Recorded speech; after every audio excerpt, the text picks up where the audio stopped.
المدنيين في قطاع غزة. بسم الله، الله أكبر.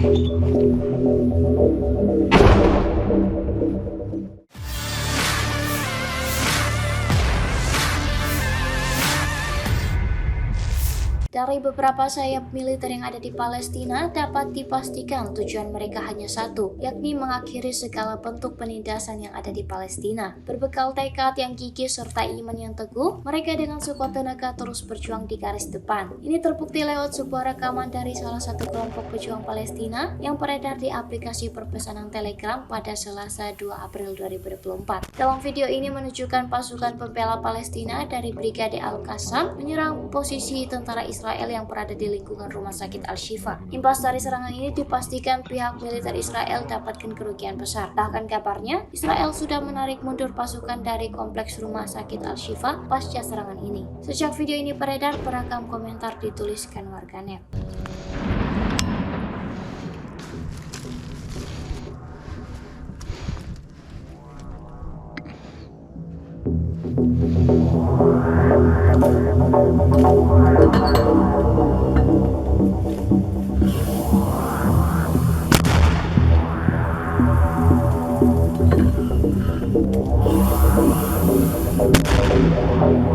بسم الله، وما لك إذا رأيت ولكن الله يرى. بسم الله الرحمن الرحيم.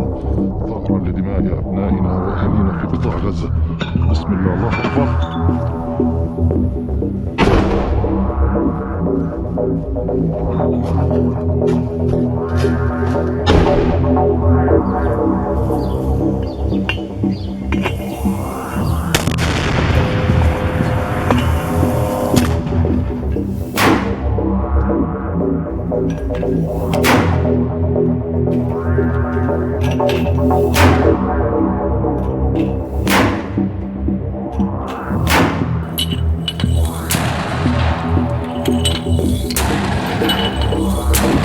إذا اعتقد نتنياهو أنه بقتل أولادنا وتجويع أطفالنا أننا سنحيد عن الطريق فقد خاب وخسر. الله أكبر ولله الحمد.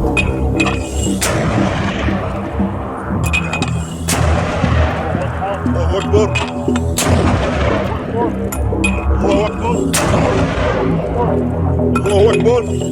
Download Tribun X sekarang, menghadirkan lokal menjadi Indonesia.